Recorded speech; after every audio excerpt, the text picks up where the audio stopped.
Hello friends, എല്ലാവർക്കും ഒറ്റശിഖരം സീരിയലിന്റെ latest promo റിവ്യൂയിലേക്ക് സ്വാഗതം. അങ്ങനെ അങ്കിത മുകുന്ദനോട് പറയുന്നുണ്ട്, മീനാക്ഷിയും കുഞ്ഞും ഇങ്ങോട്ട് വന്നോട്ടെ, പക്ഷേ മുകുന്ദൻ അവളെ കാണരുത്, അതെനിക്ക് വിഷമമുണ്ടാക്കുമെന്ന് അങ്കിത മുകുന്ദനോട് പറയുകയാണ്.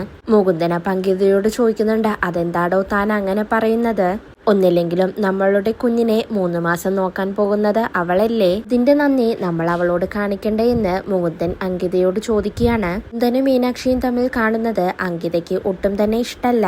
ഒരു പക്ഷേ തന്നെ ഒഴിവാക്കി മുകുന്ദൻ മീനാക്ഷിയുടെ അടുത്തേക്ക് പോവോ എന്ന് അങ്കിതയ്ക്ക് നല്ല സംശയമുണ്ട്. മുകുന്ദൻ മേനോൻ കുഞ്ഞിനെ കാണണമെന്നാവശ്യപ്പെട്ടതു മുതൽ മീനാക്ഷിക്ക് വളരെ വിഷമമാണ്. തന്റെ അടുത്ത് നിന്നും കുഞ്ഞ് അകന്നു പോവുകയാണോ എന്ന് മീനാക്ഷിക്ക് തോന്നിത്തുടങ്ങുകയാണ്. പിന്നീട് കുഞ്ഞിനെ പറ്റി തുളസിയേട്ടനും മീനാക്ഷിയും പ്രസന്നയും തമ്മിൽ സംസാരിക്കുകയാണ്. തുളസിയേട്ടൻ മീനാക്ഷിയോട് ചോദിക്കുന്നുണ്ട്, കുഞ്ഞിനെ പൊതിഞ്ഞു കെട്ടി അവിടെ കൊണ്ട് കാണിക്കേണ്ട ആവശ്യം എന്താണ്? അവരുടെ കുഞ്ഞല്ലേ, എന്നേക്കുമായി അവർക്ക് അതിനെ കൊണ്ടുപോയിക്കൂടെ എന്ന് തുളസിയേട്ടൻ മീനാക്ഷിയോട് ചോദിക്കുകയാണ്. പിന്നീട് മീനാക്ഷിയുടെ അനിയത്തി മഞ്ജിമ നഴ്സിംഗ് പഠിക്കാൻ പോയവിടെ നിന്നും ലീവിന് വരികയാണ്. നഴ്സിംഗ് പഠിക്കാൻ പോകുന്നതിന് മുന്നേ മീനാക്ഷിയോട് വളരെ ദേഷ്യമായിരുന്നു മഞ്ജിമയ്ക്ക്. എന്നാൽ ഇപ്പോൾ അതെല്ലാം മറന്ന് മീനാക്ഷിയോടും കുഞ്ഞിനോടും മഞ്ജിമയ്ക്ക് വളരെ സ്നേഹമാണ്. മഞ്ജിമ കുഞ്ഞിനെ സ്നേഹിക്കുന്നതും ലാളിക്കുന്നതുമെല്ലാം വളരെ സന്തോഷത്തോടെ മീനാക്ഷി മറഞ്ഞു നിന്ന് കാണുന്നുണ്ട്. പിന്നീട് മീനാക്ഷിയും മഞ്ജിമയും പ്രസന്നയും കൂടി കുഞ്ഞിന്റെ കാര്യം പറയുന്നുണ്ട്.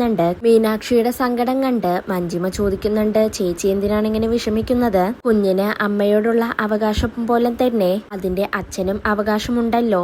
അപ്പോൾ പിന്നെ മേനോൻ സാർ കുഞ്ഞിനെ കാണണമെന്ന് ആവശ്യപ്പെട്ടതിൽ എന്താണ് തെറ്റ്? നമ്മുടെ കല്യാണക്കുട്ടി കാക്കക്കൂട്ടിലെ കുയിൽ കുഞ്ഞാണ്. ചിറക് മുളയ്ക്കുന്നത് വരെ അവൾ നമ്മുടെ കൂടെ ഉണ്ടാവോ? അത് കഴിഞ്ഞാൽ അവൾ പറന്നു പോവും. അതുവരെയല്ലേ നമുക്ക് ഇവളെ വളർത്തേണ്ടതുള്ളൂ എന്ന് മഞ്ജിമ മീനാക്ഷിയോട് പറയാണ്. ഇതെല്ലാം കേട്ട് മീനാക്ഷിക്ക് മഞ്ജിമ പറയുന്നതെല്ലാം ശരിയാണെന്നും ഒരു നാൾ കല്യാണക്കുട്ടി തന്നെ പിരിഞ്ഞു പോവുമെന്ന് സത്യം മനസ്സിലാക്കുകയുമാണ്. പിന്നീട് കുഞ്ഞിനെയും മീനാക്ഷിയും കൊണ്ടുപോവാനായി ചന്ദ്രമോഹൻ അങ്ങോട്ടേക്ക് എത്തുകയാണ്. മീനാക്ഷിയാണെങ്കിൽ താനും കുഞ്ഞും പോവാൻ റെഡിയായി തന്നെ നിൽക്കുകയാണ്. ഇതോടുകൂടിയാണ് ഇന്നത്തെ പ്രമോ അവസാനിക്കുന്നത്.